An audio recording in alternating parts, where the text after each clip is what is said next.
Bem, nosso estudo hoje será a respeito do apóstolo Tomé, mais precisamente a confissão de Tomé. Quero começar dizendo que não existe cristianismo sem confissão. Convido os amados irmãos para a leitura na carta do apóstolo Paulo aos Romanos, capítulo 10. Nós vemos que a confissão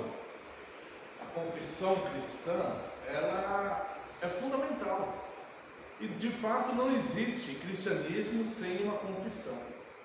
Aqui em Romanos capítulo 10, a partir do verso 6,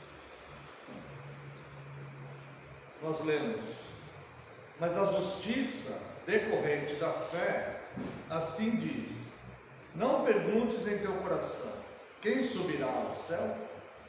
Isto é, para trazer do alto a Cristo. Ou, quem descerá ao abismo? Isto é, para levantar Cristo dentre os mortos. Porém, que se diz? A palavra está perto de ti, na tua boca e no teu coração. Isto é, a palavra da fé que pregamos. Se com a tua boca confessares Jesus Cristo como Senhor, e em teu coração creres que Deus o ressuscitou entre os mortos, serás salvo. Porém, com o coração se crê para a justiça, e com a boca se confessa a respeito da salvação. Porquanto a Escritura diz: todo aquele que nele crê não será confundido, pois não há distinção entre judeu e grego, uma vez que o mesmo é Senhor de todos, rico para com todos os que o invocam. Porque todo aquele que invocar o nome do Senhor será salvo. Então nós vemos que a confissão, ela faz parte da fé cristã, né? Nós professamos uma fé. Então é comum termos as nossas declarações de fé para professarmos de fato esta fé. E também quero convidar os irmãos na carta aos Hebreus, capítulo 4, onde leremos o verso 14.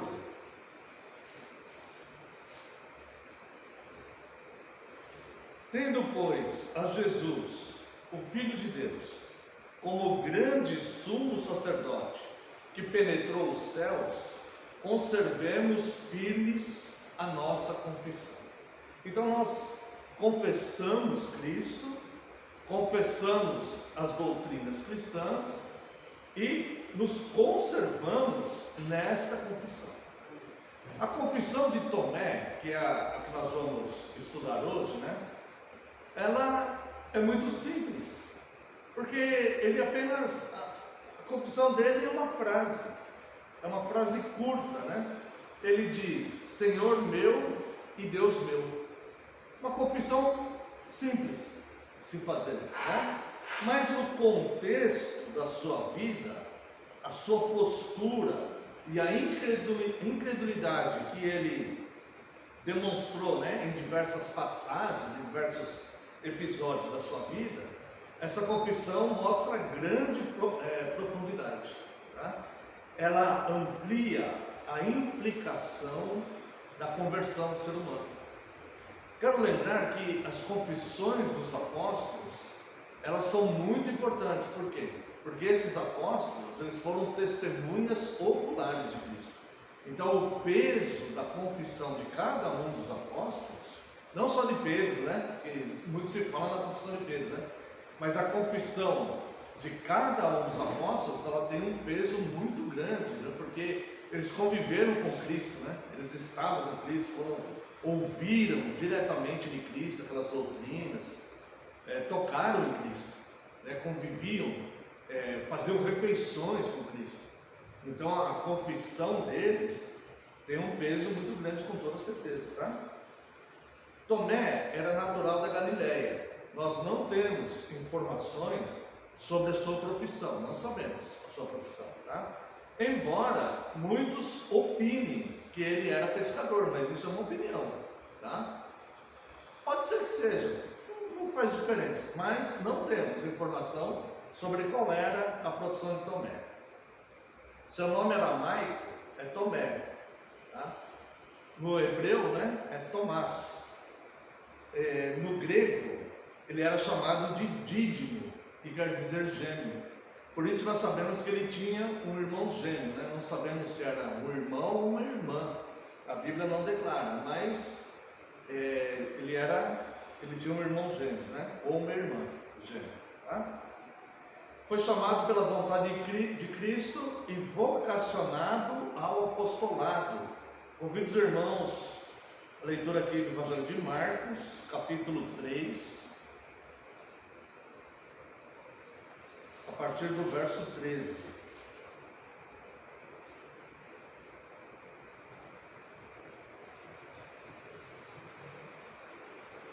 Onde diz aqui: depois subiu ao monte e chamou os que ele mesmo quis, e vieram para junto dele. Então designou 12 para estarem com ele e para os enviar a pregar e a exercer a autoridade de expelir de apóstolos. São estes: primeiro Simão, por sobrenome Pedro, e André seu irmão, Tiago, filho de Zebedeu, e João seu irmão, Felipe, Bartolomeu, Tomé, e Mateus o publicano, Tiago, filho de Alfeu e Tadeu, Simão o Zelote e Judas Iscariotes, que foi quem o traiu. Então veja aqui os dons extraordinários quando Cristo ele capacita os seus apóstolos com os dons extraordinários. Tendo chamado os seus 12 discípulos, deu-lhes Jesus autoridade sobre espíritos imundos para os expelir e para curar toda sorte de doenças e enfermidades. Então veja que Cristo ele capacitou os seus apóstolos com esses dons extraordinários, né? E Tomé era um deles, como está descrito aqui. Então Tomé, além de ver Cristo fazendo muitos sinais, Tomé ele tinha essa credencial apostólica. Não era só Paulo e Pedro que curavam as pessoas, todos os apóstolos tinham, e os cooperadores dos apóstolos também tinham esses dons extraordinários que Cristo capacitou a eles, né? Então, Tomé de fato não era alguém que precisava ver sinais para crer. Esta ideia surgiu quando Cristo aparece ressurreto para os discípulos, né, os outros apóstolos, e Tomé não estava. E eles contam para Tomé, e Tomé diz: eu só vou crer se eu colocar as mãos na ferida dele e do lado, né? Mas isso não é o suficiente para dizer que Tomé precisava ver sinais para crer. Sinais ele via constantemente nesses 3 anos e até mesmo praticava, né? Porque ele também estava capacitado com esses dons extraordinários. Veja aqui no Evangelho de Lucas, capítulo 10, a partir do verso 17. Então regressaram os 70, possuídos de alegria, dizendo: Senhor, os próprios demônios se nos submetem pelo teu nome.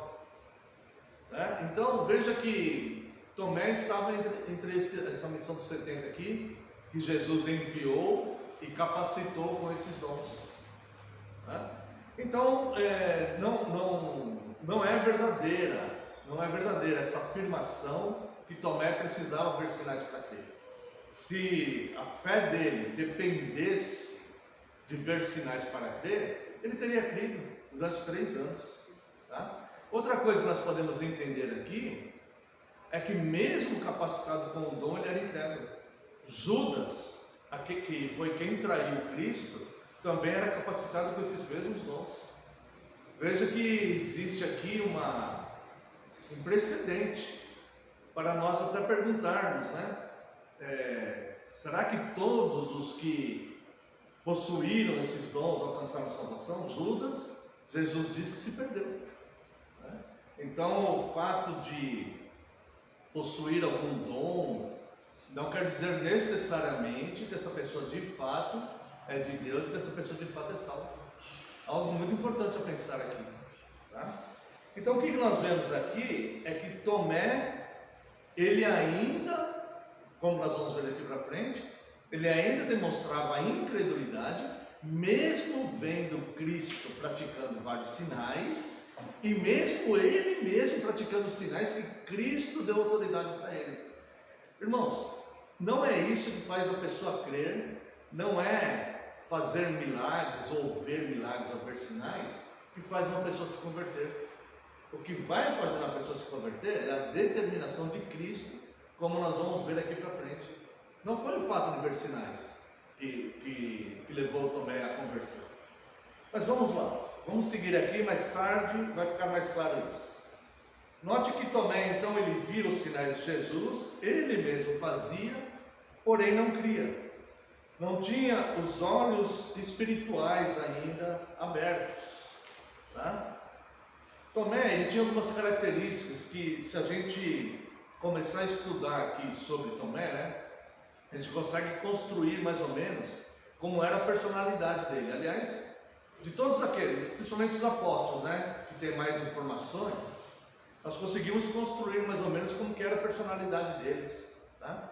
Então Tomé, pela descrição bíblica, nós vemos que ele era pessimista, acreditava mais nas circunstâncias do que propriamente em Cristo. Veja aqui, ó, João capítulo 11, Evangelho de João capítulo 11, verso 16.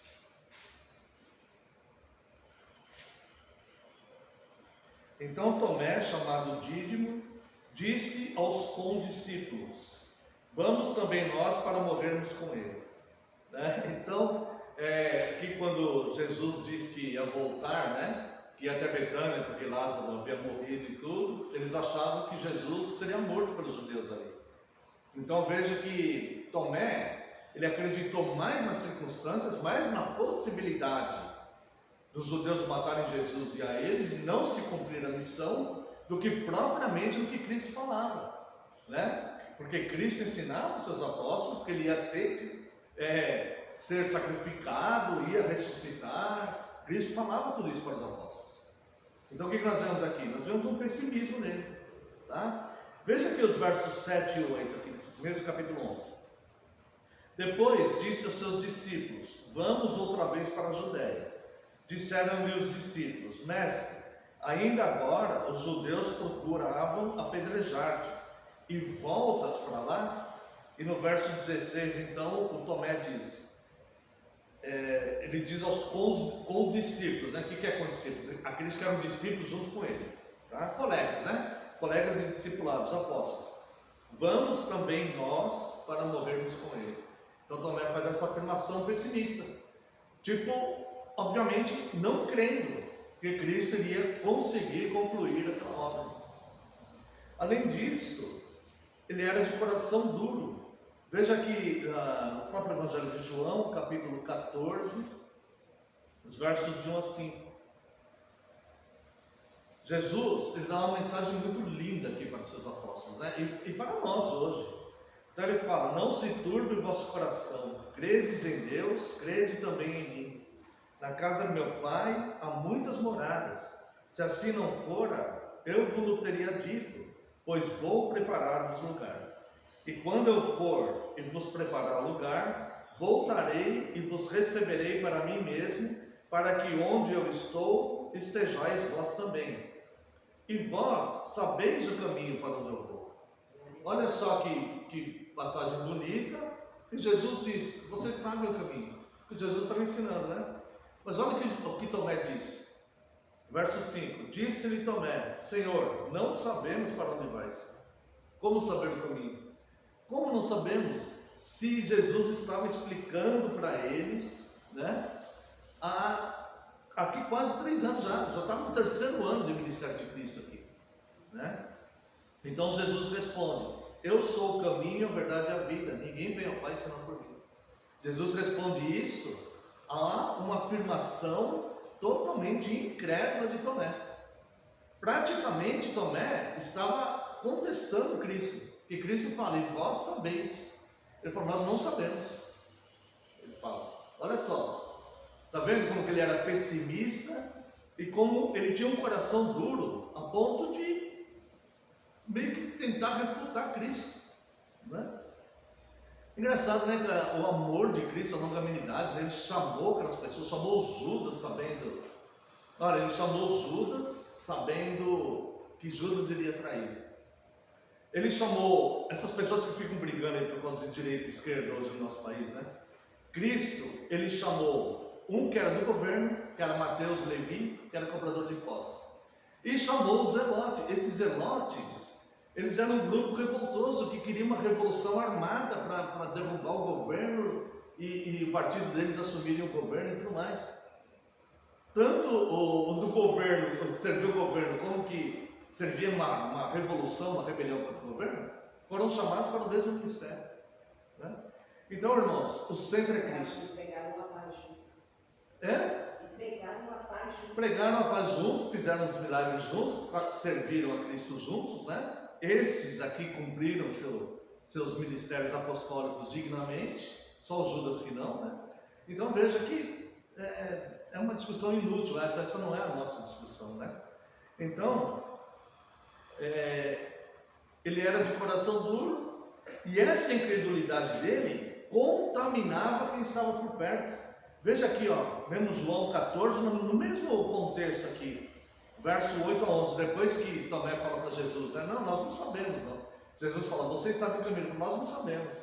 Olha que Jesus fala a Felipe aqui, ó, verso 8.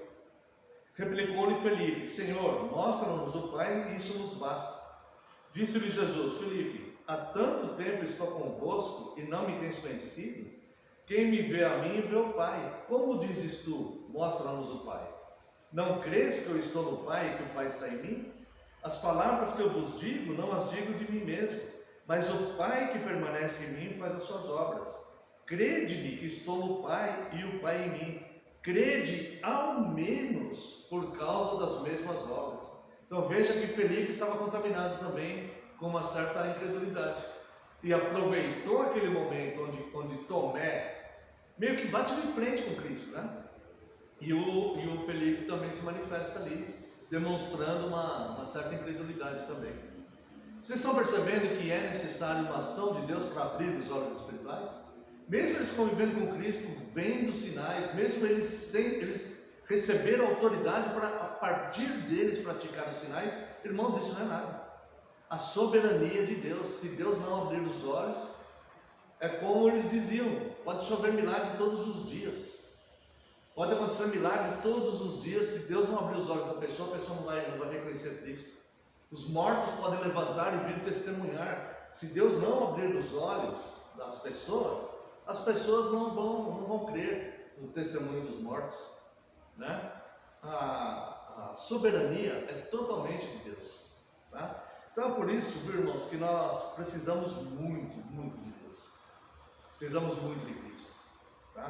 Para que Ele nos dê discernimento e nos abra os olhos em todas as situações da vida, principalmente em questões espirituais, né? Para a nossa santificação e salvação. Ele era materialista, aqui mesmo em João capítulo 20, versos 24 e 25. Materialista não no sentido de ambição financeira, né? Mas acreditava mais na matéria. Mateus 20, 24 e 25. Ora, Tomé, um dos 12, chamado Dídimo, não estava com eles quando veio Jesus. Disseram então os outros discípulos, vimos o Senhor. Mas ele respondeu, se eu não vir nas suas mãos o sinal dos cravos, e ali não puser o dedo, e não puser a mão do seu lado, de modo algum acreditarei. Então, mesmo, né, com todas as evidências, mesmo Cristo tendo ensinado que aconteceria isso, os discípulos testemunhando para ele, que viram Cristo ressuscitado, ele ainda era materialista. Não havia aqui um discernimento espiritual nele ainda, mesmo ele fazendo todas essas obras. Está dando para perceber isso? Fica bem claro, né? Se você pegar aqui o contexto da vida dele, fica bem claro essas coisas, né? Quando nos deixamos levar pelo materialismo, dureza e incredulidade, temos certeza da matéria, mas não do espírito. Esperamos o que nos vai satisfazer plenamente. mas esperamos isso através de coisas palpáveis e concretas. E aí é fundamentar a fé em algo que não vai satisfazer totalmente a pessoa, né? Não pode satisfazer a pessoa.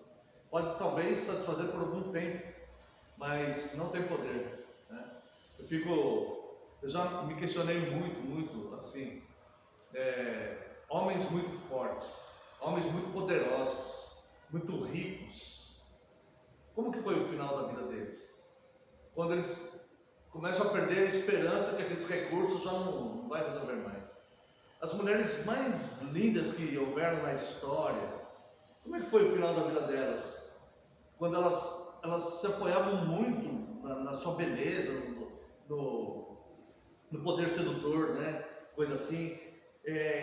Como será que estava o coração delas, né?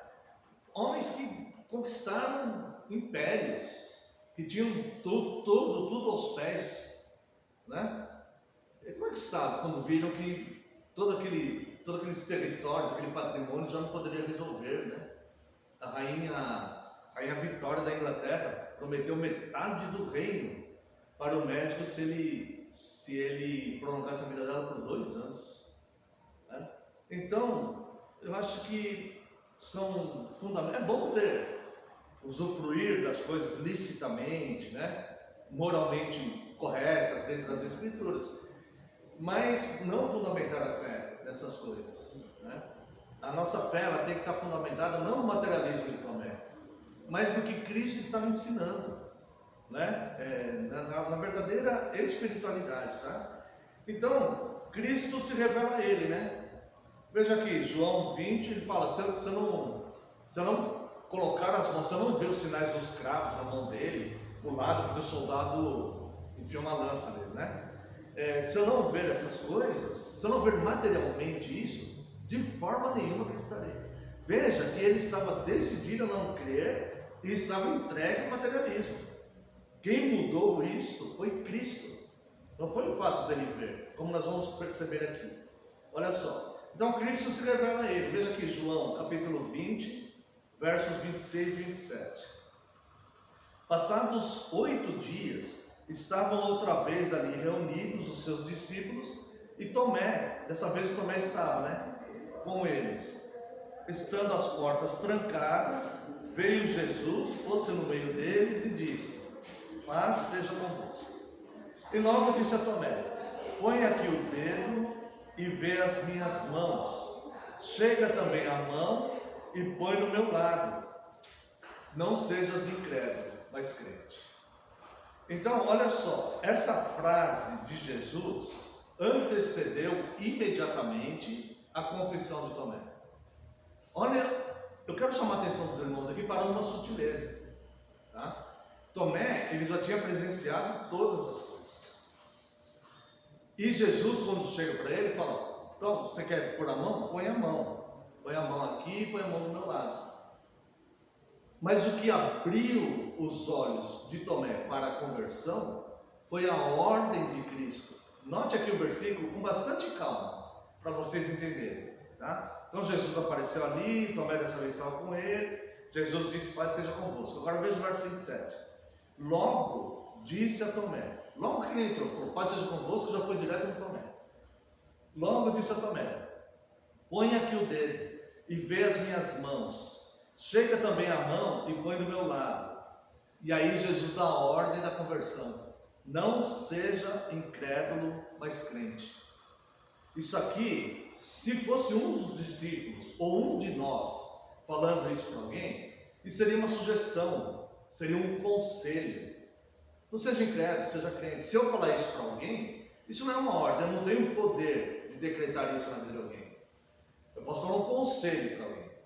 Aqui é o Rei do Universo que está falando. E Jesus, ele fala: não seja incrédulo, mas crente. Aquele mesmo também, quando Jesus falou: vocês sabem qual é o caminho? Ele falou: nós não sabemos o caminho. Ele enfrentou Cristo ali. Ele falou: nós não sabemos o caminho, né? Aí Jesus explica, tal: eu sou o caminho, a verdade e a vida e tal. Aqui, quando Jesus aparece e se revela a ele, Jesus fala, né? Não seja incrédulo, mas crente. Respondeu-lhe Tomé: Senhor meu e Deus meu. E Jesus disse: porque me viste e creste? Bem-aventurados que não viram e creram. Né? Esses que não viram e creram, não se trata não se trata da nossa geração, como as pessoas falam. Se trata daqueles que viveram antes de Cristo e creram em Cristo, né? Aqui Jesus está falando, aqueles que virão, ou que verão, aqueles que verão, né? Está dizendo aqueles que não viram no passado. Então se trata daqueles que se converteram antes de Cristo, tá? Então, olha só, quando Jesus dá essa ordem, não seja incrédulo, mas crente, Jesus abre os olhos de Tomé. Aí Tomé, ele consegue ver na matéria mesmo de Cristo com os olhos espirituais da conversão. Agora ele consegue ver. Deu para entender essa sutileza? Tá? Foi necessário uma ordem de Cristo aqui.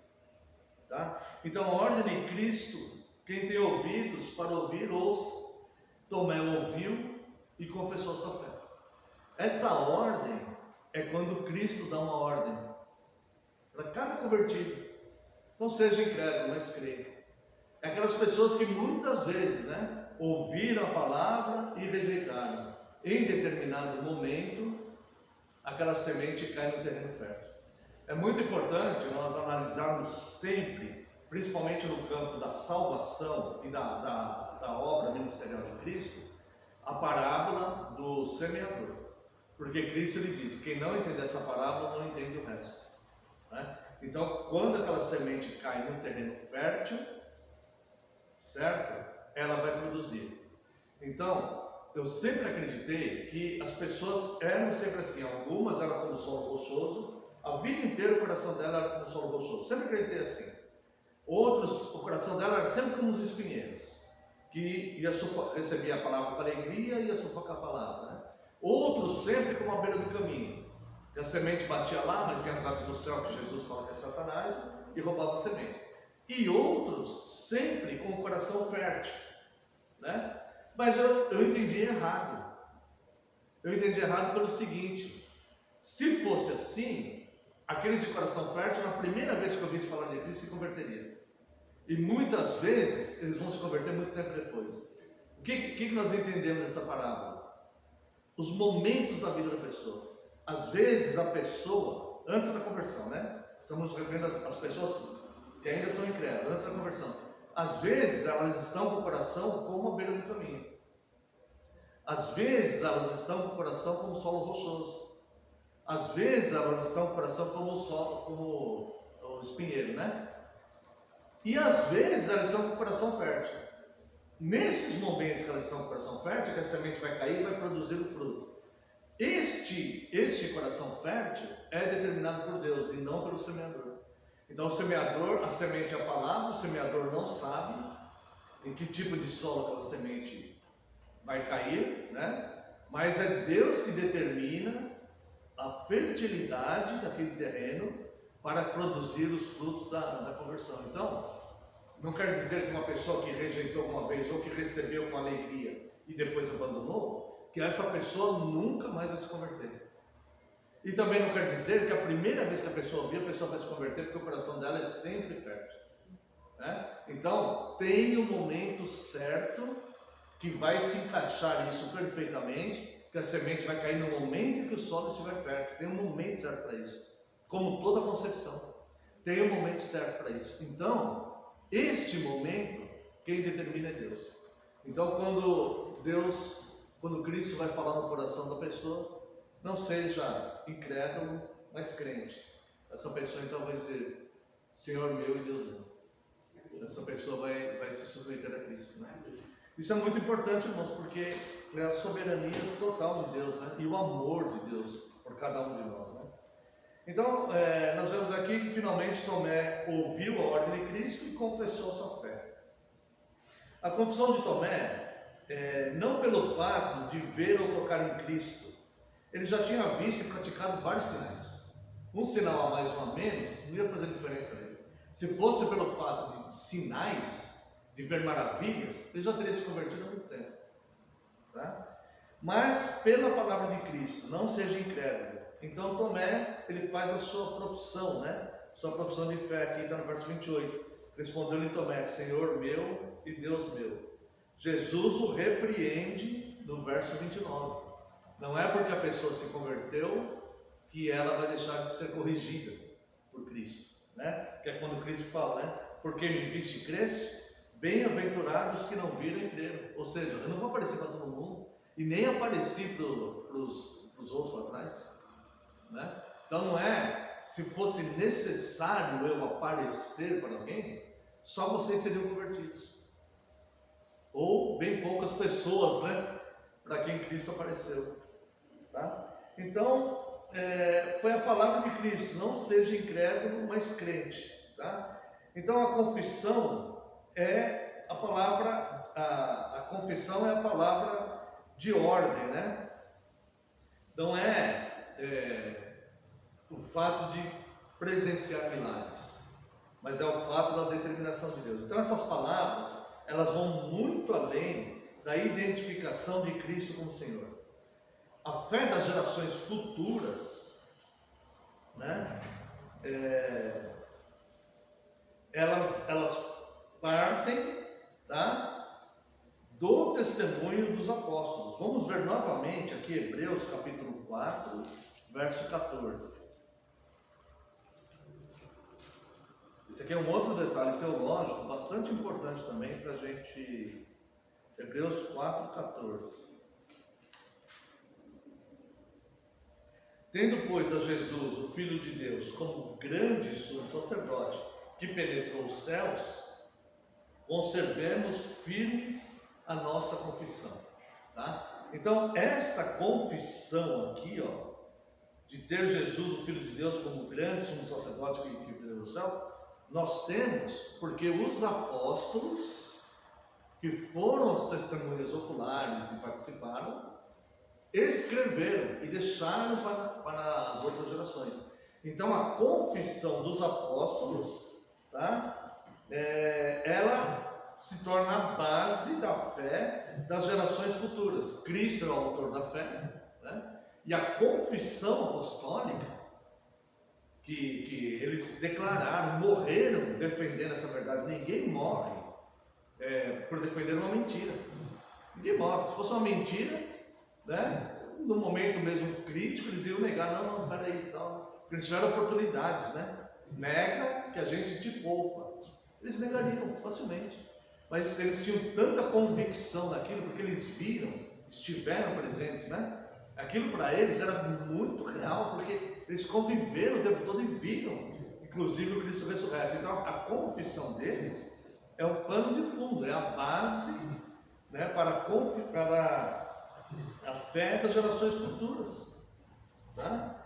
Então, nós vemos que a confissão de Tomé, embora ela seja uma frase curta, né? Senhor meu e Deus meu, pelas características de Tomé, pela postura de Tomé, pela personalidade de Tomé e pela decisão pessoal que ele tinha de ser materialista mesmo, né? Nós vemos aqui que a confissão dele, ela ganha uma amplitude, né? Ela ganha uma dimensão muito grande. É uma frase pequena, uma frase curta, mas extremamente profunda, né? Vindo de alguém que era totalmente materialista, mesmo presenciando sinais e milagres por 3 anos seguidos. Por 3 anos, tá? Bem, o restante da vida de Tomé, a Bíblia, ela não fala, né, como terminou a vida da maioria dos apóstolos. Fala de alguns, né? Mas não de todos, tá? Mas existem tradições que são registros históricos, elas são confiáveis, elas não são canônicas, não são inspiradas pelo Espírito Santo, mas são registros históricos, né? E nós confiamos nos registros históricos, tá? Mas não dizemos agora o restante da vida de Tomé, nós não estamos dizendo como uma palavra canônica bíblica, tá? Então a tradição, né, diz que Tomé ele pregou na Índia e na Síria. O livro apócrifo, né, que é o Evangelho de Tomé, ele foi escrito 2 anos após a sua morte. Então não foi Tomé que escreveu esse livro apócrifo, tá? Segundo a tradição chamada Edessa, tá? Tomé morreu no ano 53, numa cidade chamada Rampuran, na Índia, na região de Chennai Masras. Tá? Ele foi atingido por uma lança ao pregar o Evangelho. Ele estava pregando o Evangelho e alguém lá, mas nós não sabemos se foi um soldado, provavelmente um soldado, né? Penetrou ele lá com uma lança e matou ele com uma lança. Tá? E tem uma nota curiosa, só vou falar aqui para terminar, né? Mas só como curiosidade, tá? Não estou dizendo que eu creio nisso aqui, tá? Só como curiosidade. A gente crê só no que é bíblico. A gente crê totalmente, né? Respeitamos, confiamos na tradição, na história, né? Agora tem uma nota curiosa, né? Que a gente não sabe exatamente se é uma lenda ou o que é. Em 2004 houve um tsunami que devastou a região toda ali, onde Tomé pregou por um tempo. Uma tradição local conta que Tomé fincou um poste e teria dito que as águas do mar nunca passariam dali. O poste está lá até hoje. E o testemunho e o tsunami não atingiu essa parte, tá? Posterior ao poste, onde hoje ele existe. Ou seja, o tsunami foi, mas não passou daquele poste. Estou falando isso como título de curiosidade, né? Tá? Mas eu achei interessante isso aqui, tá? Aonde tem esse poste, a Igreja Católica Romana, ela ergueu uma catedral, uma igreja em homenagem a Tomé, muitos séculos atrás, tá? Muito tempo antes do tsunami, exatamente onde está esse poste. O fato é que o tsunami não chegou ali mesmo, de fato. Tá? Os hindus locais decidiram não perseguir mais os cristãos após o tsunami, quando viram que isso é fato, tá? Quando viram que o tsunami não passou ali pelaquele poste, então eles decidiram não mais perseguir os cristãos, tá? Nós só temos por verdade absoluta aquilo que é bíblico, né? Não sabemos se aquele poste foi realmente Tomé que colocou ou não, né? Uma nota curiosa. Sabemos que é mais recente que o tsunami não passou ali, tem uma igreja ali onde tem esse poste, e sabemos que os cristãos estavam sendo muito perseguidos, e eu lembro que eu acompanhei isso um pouco antes do tsunami, eu estava acompanhando essa perseguição de cristãos ali, né? Inclusive eu lembro de uma matéria de primeira página da Folha de São Paulo, um cristão que eles amarraram no carro e arrastaram ele por muito tempo, tiraram totalmente aquilo me marcou muito, foi um pouco antes do tsunami. E após o tsunami, então eles decidiram não mais perseguir os cristãos naquela região. Isso é um fato. Mas não sabemos se foi o Tomé que colocou o poste ali. Então, a história de Tomé termina, né, com ele pregando nessa região, né, Síria, Índia e uma parte ali da Ásia. Né, e nessa cidade aí ele teria sido morto com uma lança. Tá? A confissão de Tomé, Senhor meu e Deus meu, é a confissão de alguém que era de fato uma personalidade dura, um coração duro, né? A semente caía sempre nesse solo de beira de caminho, né? Até que Jesus então determinou aquele solo fértil e ele de fato se converteu e morreu pregando o Evangelho. Espero que tenha sido para a edificação dos irmãos. Que Deus abençoe.